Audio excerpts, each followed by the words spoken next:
Avatar with Avatar Country, which is a tale about our great king. For our king is great and demands his glory and is no longer constipated, which is fantastic because that's some serious lacking of shit.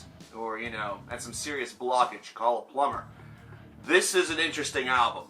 It's a 10-track affair. Every single song title has something to do with the king. So we are talking a lot about our king in this album. But is it a good, fitting tribute to our king? That's really what needs to be spoken about. Avatar has had a pretty good run these last couple of albums, especially whenever it comes to some international success, branching out and really sort of getting some real attention over here in America. Whereas their earliest albums really didn't get that same attention. They were still building that audience. And they have a little bit of a interesting sound to them as well. They combine a little bit of groove metal. They have some death metal that's in there, mainly just within their vocals. They just kind of take the theatrical element of music and make it their own. So we have that present in this album that feels like really it should be a power metal album with the way in which we're talking about kings and, things of the like. Aside from the whole constipation part, but whatever. Really, the introduction going into Legend of the King is very interesting, especially whenever you consider Legend of the King is the longest track on the album, nearly 8 minutes and 17 seconds in length. Not nearly, it is. And I like what the song does. I think that they use the space very well. They use the time extremely well. And they deliver a song that feels like it's very apt for traditional heavy metal that has a little bit of that groove involved. All of the vocalizations are not very over the top. We'll get more onto that a little bit later, and it just has a really nice feel to it. It's a great way to introduce this album with a long way to sort of give you information about the titular character that's going to have so much importance. We're going to be talking about this quite a bit during the album. They are going to be so. This is a great way to kind of set up the legend, give him that sort of larger-than-life ideal or feeling to him. So, the King welcoming you to Avatar Country, the King welcomes you to Avatar Country, is a 5.5-minute long track to follow that up and does so very well.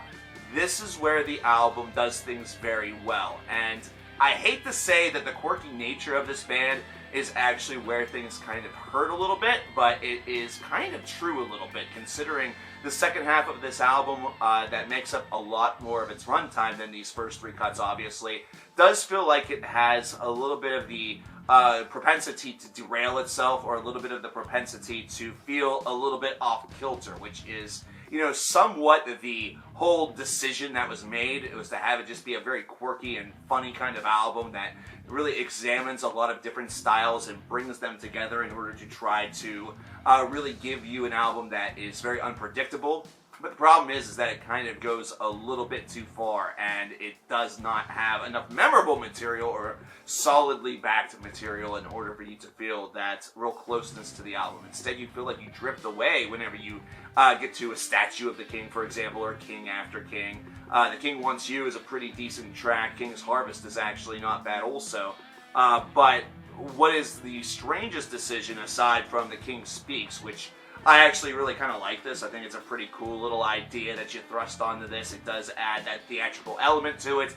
It does it does what some of the other part of this album is not able to do. It actually does give you a little bit of a connection to the character, even though it is completely nonsensical and spends more time speaking about the king having his bath and the king, no longer being constipated than actually feeling like it's this sort of like he's decreeing the Great War, or he's going to speak as an ambassador to another nation in order to unify our kingdoms. He's going to give his daughter out to marriage to another suitor or whatever. Instead he's talking about constipation and baths. But that's where the humor actually seems to feel very natural, and it doesn't have a lot of real sort of negativity that clouds it. You just sort of spend the 3 minutes here wondering what in the world you have sort of trapped yourself into, and you just want to continue on based off of that.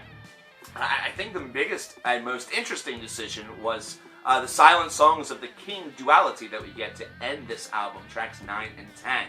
They went with a very Megadeth Risk style end of an album, where if you remember Time, the beginning, and Time, the end, were largely instrumental, although the beginning did have lyricism to it. It was actually a very, very good song.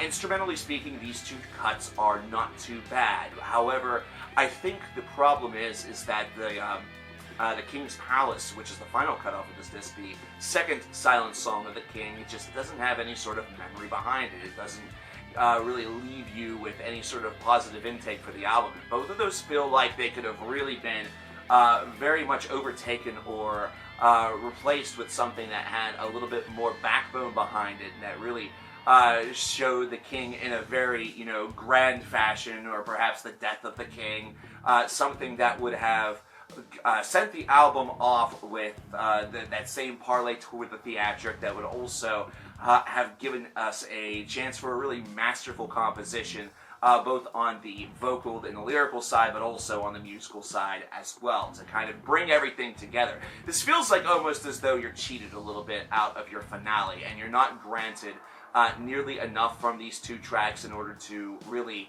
supplant your disappointment, and that's a bad thing. And this is an album that sort of does suffer from some of those things throughout. I spoke about how the first three tracks, of course the first one's an introduction, so that hardly counts. So the first two cuts on this album really feel like they have a lot of strength behind it. They carry a lot of what this album was aiming to do, whereas everything else feels like it has some great ideas that are scattered within, but at the same time also has a lot of questionable decisions, or music that just doesn't feel like it has or carries nearly enough weight in gold in order to take this album to the top.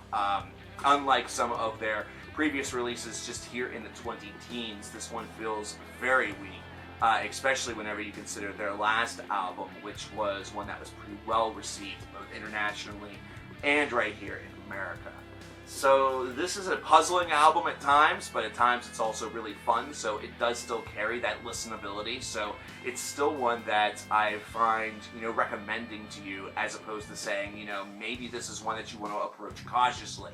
It's a 17 out of 30, mostly because the quirkiness or some of the questionable decisions, that's what I decree them as. You may decree them as just fine, and I think that it really comes down to a little bit of preference and a little bit of experience. If you have a lot of love and a lot of experience for Avatar, you're going to embrace the fact that they do bring together a lot of those different styles, and they do try to give it a grandiose feel, but like I said, for me, it's not one that feels consistent enough in order to harbor anything more than that 17 score. Now, you can pick up this album over at the Amazon store that we have. We now have stores for the UK and also for Canada, so if you're from either of those countries, you can find the link for the album in the description box below. And also, aside from just the album, get whatever your heart desires, so do not feel like you are limited. We are right now running a deal throughout 2018. If we sell 10,000 albums across all the stores, there's going to be a $1,000 donation to charity, so we want to aim for that, guys, just to let you guys know. I want to know your thoughts, though, about Avatar Country. Leave them in the comments below. My name is coverkillernation, and I'll talk to you guys next time. Take care.